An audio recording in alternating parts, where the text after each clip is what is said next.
Emily's story. So as you can see, I'm sitting in her room. I thought it would be the perfect backdrop because once upon a time, we never thought that we would even be using it, because we never thought that we would bring her home. I just wanted to share some of my pregnancy and some of my birth story because it was a roller coaster. So let me just introduce myself. Again, I'm Nikki. I'm 34. My daughter's name is Mia. She is 4 months old. I also have a husband and 2 dogs and a cat. And this is my first video, and I wanted to document my daughter's journey. I wanted to document my daughter's journey because she is one in about 200,000 for rare diseases. They haven't quite come out and said it yet, but she does have not all, but 2 of the 3 very prevalent markers for what's called Aicardi syndrome. Her primary diagnoses are ventriculomegaly, which is a larger ventricle in the brain. She just has excess fluid, and that is a result of her corpus callosum, which is the structure in the center of your brain that connects the 2 hemispheres together and communicates with each other. That is completely missing in her brain. And then she also has a missing CSP, which is sort of a triangular structure in the front of her brain. So those 3 things are commonly seen together, but she has a lot of other things going on. She also has a small cerebellum, which is the structure in the back of your brain, which causes a lot of like muscle issues, muscle tone issues, things like that. And so I kind of just wanted to start from the beginning because it's a little bit long, but basically my pregnancy from 4 weeks on was not the easiest, because it already started with quite a bit of bleeding to where we thought a few times that we had lost her. Well, we didn't know it was a she at that time. So I was getting regular checkups, and with each scan she was getting bigger and matching up with her gestational age.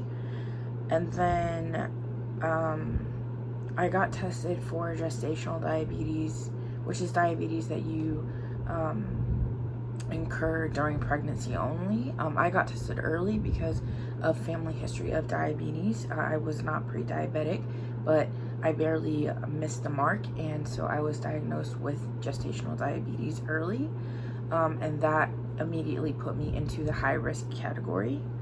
Risk means I see a maternal fetal medicine specialist for ultrasounds at this point. I'm not at my regular OB anymore.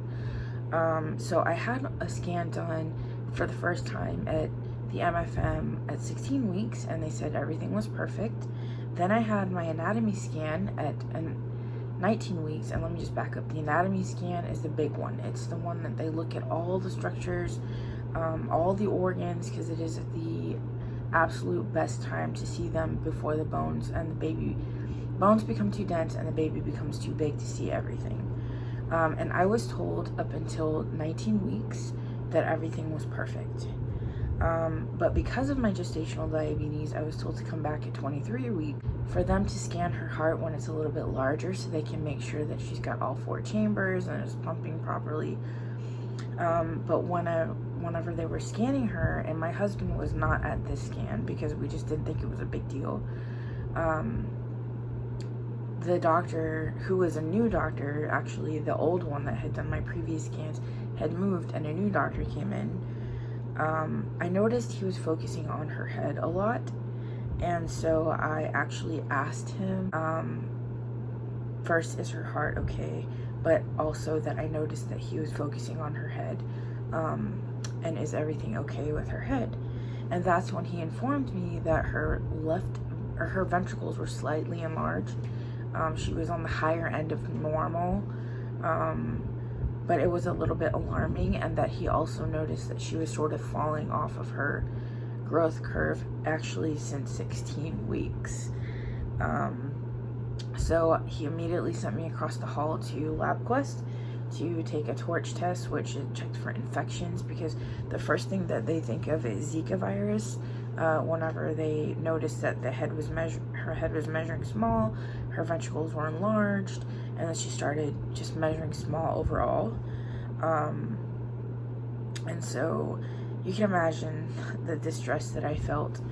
My husband was not there, and this was devastating news for me, and I just broke down crying, waiting for Quest to call me back to get this lab work done. They were literally across the hall from each other, so I got this news, and then I went across the hall to get my blood taken to test for these different viruses. And then I went back, and he offered to do an amniocentesis, and I said no. I said, is there a less invasive way to check her brain? And so I ended up going for a fetal MRI at Children's Hospital here in Dallas. And within 30 minutes, we got the news that she had a lot of brain structure anomalies, and she may or may not have had a stroke in utero around 12 weeks, but that's actually whenever her brain stopped developing properly. My husband and I were devastated. We didn't know what to make of it. He actually took a week off work because we were just in shock. This is our first child. But what made it even more upsetting is that the radiologist from Children's called us 2 hours later while we were driving home and told us that she found even more alarming things in her brain, to where she either wouldn't survive to full term, or she wouldn't survive much past the birth, or she would be severely disabled or severely, developmentally delayed and things like that. So that's the part when we realized that we might not be bringing our baby home. And after we had a week to process everything, we decided to cancel our baby shower and not buy anything. Sorry. Because we were just really expecting her not to come home with us. And I'll tell you what, that day is the day that my pregnancy joy was ripped from me. Because now we just focused on the scans and her health and her heart, and her head was small. It was measuring in the less than 1 percentile. She was a little bit underweight for her gestational age. I mean, it was just never like great news.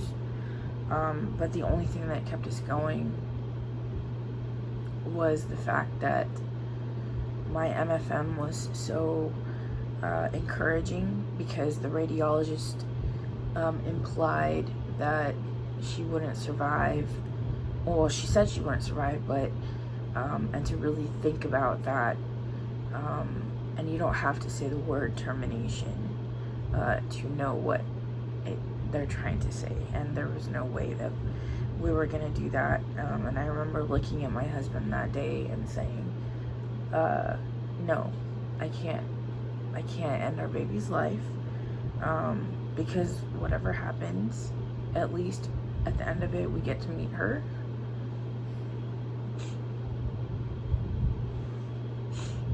At this point, I had weekly scans, and at the end I had weekly stress tests. Non-stress test. And then on the day of my last scan with my MFM, I was 38 weeks and 6 days, and my blood pressure shot up. So my MFM said, today's the day, and I need to go across the street and go deliver my baby. And I'm tearing up because I was excited but scared, because I thought these would be the last moments with her, like in my stomach, you know. So it was sort of bittersweet, like we finally get to meet her, but also this might be the last day or two that I have with her. So I was actually not due until December 6th, and I got induced on the 26th of November. And earlier I had a discussion with my OB to have the NICU team there and a neurologist, neurosurgeon, pulmonologist, and I requested for them to have an MRI done on her pending she survived the birth in a few hours. So I was induced and I was in labor for 24 hours and nothing was happening, nothing was progressing. So, and my blood pressure just kept going up, so I ended up having an emergency C-section. And that was the craziest experience of my life, because you can't see what's going on, you're behind a curtain. And everyone knew what was going on, so they didn't even know how she would be when she got out. And all you can hear is the doctors announcing, like, at what point she's at in the surgery, like, what layer she's in, what she's doing. And my husband and I are just waiting there, and I don't even know how much time had passed. But finally we heard her say, well, this is it. We're at the point where we're gonna pull her out, and you're gonna hear a lot of, you're gonna feel a lot of pressure. And the whole room was just silent. And we were just waiting for the scream, but we never thought it would come, or it would just stop. And we were just holding our breath, and all of a sudden we hear, "Hi, baby." And she just started screaming. And that was the most emotional moment for me of my life. Ooh, I gotta compose myself. Right after she was born, they took her and they did her tests and all the APGAR stuff, and she passed with flying colors. They put her on my chest, and as soon as they did that, she stopped screaming. Okay, sorry. It's like an hour later. Just duty called and I had to take the dogs for a walk. So as I was saying before, as soon as I put her on my chest, she stopped crying, which was absolutely amazing. It was the most beautiful feeling in the world. But I was just, I guess, in shock because, well, one, my blood pressure kept dropping because of the epidural and stuff like that. And then also, I just couldn't believe that she just made it whenever they kept telling me that she wouldn't. So it was really shock and happiness. And I was scared because I don't know what it meant, you know, for her to be alive. And I just didn't know, like, all these feelings came rushing back. But the most, I think, not the saddest part, but the hardest part, which I'm also grateful for, is that as soon as they put her on my chest, I only had like 2 minutes with her, and then they took her from me. And they whisked her away to the NICU because of all of her, you know, brain issues. They wanted to really check her out. And as I said, they wanted to do an MRI a few hours after she was born. Reason being is they don't like to sedate. And it's easy to do a newborn's MRI within a few hours because all you have to do is swaddle them and they just kind of stay still for that. And the MRI was just to confirm what they found on the fetal MRI, because on a fetal MRI, although that technology is great, it's not 100% accurate. Also, there's a big gap between the fetal MRI and the actual one that they did, so they just wanted to know if things got worse or better or stayed the same, or what they couldn't see clearly, and fetal MRI, could they see clearly now. So there were some things that were cleared up as far as things that she didn't have that they initially thought she did, which works in our favor. But then there's also some things that they found that were worse. That being said, she was not born with a very good sex swallow breathe reflex. And so they took her to the NICU and hooked her up immediately. And they put what's called an NG tube down her nose, which is a feeding tube that literally goes down the nose and into her stomach, and that's how she was being fed. And then they immediately started working with her, like bottle feeding, to try to get her tongue and throat and everything to work together and work stronger. But then she started desatting, like her oxygen levels were going down, and they didn't understand why. So they quickly figured out, I'm not going to say they quickly figured it out, but they eventually figured out that she was actually aspirating, meaning every time she would swallow, she would breathe in and some of it would go into her lungs. So she does aspirate on thin liquids. So that, they said it could happen in babies that are neurotypical, and just to give her time. And the level NICU that she was in was actually level 2. And we were there for 2 weeks, and her oxygen levels were not getting better. And I started getting really upset because I felt like they kind of just gave up at that point over there. So I pushed for what's called a gastric tube, or a G tube, which is a tube that literally goes into her stomach directly. It's attached to her stomach, and it's like a stoma that goes, it's like a tunnel that goes to her stomach, instead of the tube that goes down her nose, because I feel like that tube, it keeps her sphincter open, and she was refluxing really bad, and then she would swallow it and she would just still aspirate. So it wasn't really doing anything. But the NICU level 2, they do not have the capability of putting a G-tube in. So we were actually transferred after, I think, 10 or 11 days to a different NICU. It was a higher level NICU, a level 4. And I pushed for a swallow study, and they confirmed that she was indeed aspirating, but they still wanted to give her some time, but it wasn't working. So I finally said, we need to get her out of here. She'll thrive at home, and that way I can get her into therapies, physical, occupational, and feeding, but I can't do that while she's here in the NICU.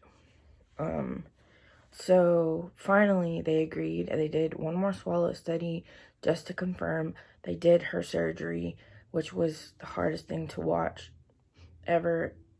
I would never wish anybody to watch their baby being intubated, because it really is very hard to see.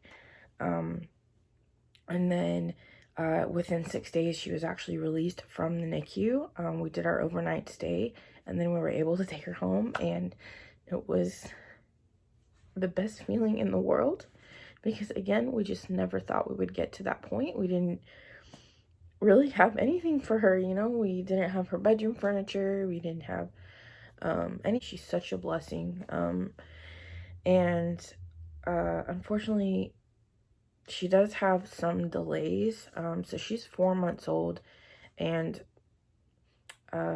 developmentally she's about 1 month old, but she's doing a lot better with her feeding. She does still aspirate, so she does take 90% of her feedings through her tube, but she does bottle feed, and she can actually take up to about 90 milliliters of food via bottle. But that's because that's what the feeding therapist kind of caps us at. And it does have to be thickened with gel thickener or rice cereal or whatever. We use gel thickener because she can digest it easier. And another thing that she has issues with is low gastric motility, which means, or slow gastric motility. It just means that she just pushes her food down her intestines very slowly. So sometimes she just has a hard time going to the bathroom. She has a hard time digesting food. So we actually switched from rice cereal as a thickener to the gel for that reason. And then as we progress in the videos, I'll kind of show you, you know, how I care for her G-tube and what all our morning routine is, because we have a pretty good routine set up. I'll give you guys a nursery tour and all that stuff when it's a little bit cleaner. And I'll just kind of show you how we like organize her supplies and things like that. Then also, I want to say it's going to be 90% Mia related, but also it's just going to be some other fun stuff. I am so excited to share her journey with you guys. I am so excited. And I really hope that somebody who maybe just got this diagnosis of ACC or agenesis of the corpus callosum, ventriculomegaly, microcephaly, whatever brain abnormality that you have, or if your kid's a 2B, I really hope that you find me, because the first place I went to when we found out were support groups, and the second place I went to was YouTube to find out if there were other kids like her or other adults like her, what their life was like, and looking for tips and seeing how the trajectory of her life could possibly go. And you know, whatever happens to her, it's out of my hands. But by the grace of God, she's here. So I'm just really, these are happy tears because I'm just glad that we got a chance to raise her, or we're getting a chance to raise her. And she's just doing so much better than they ever thought, starting to social smile. She talks a lot, and I really hope that you guys enjoy our videos. They're really going to be very messy vlog styles because I'm a mom and I don't have time to even shower sometimes. I'm a new mom. I'm 4 months postpartum, so I'm still trying to figure out mom life, and on top of that, special needs mom life. But yeah, thank you for listening if you got to the end, and please subscribe if you want to. If you want to follow Mia's journey, or if you also have a special needs baby, I would love to connect with you, and I will see you guys in my next video. Bye.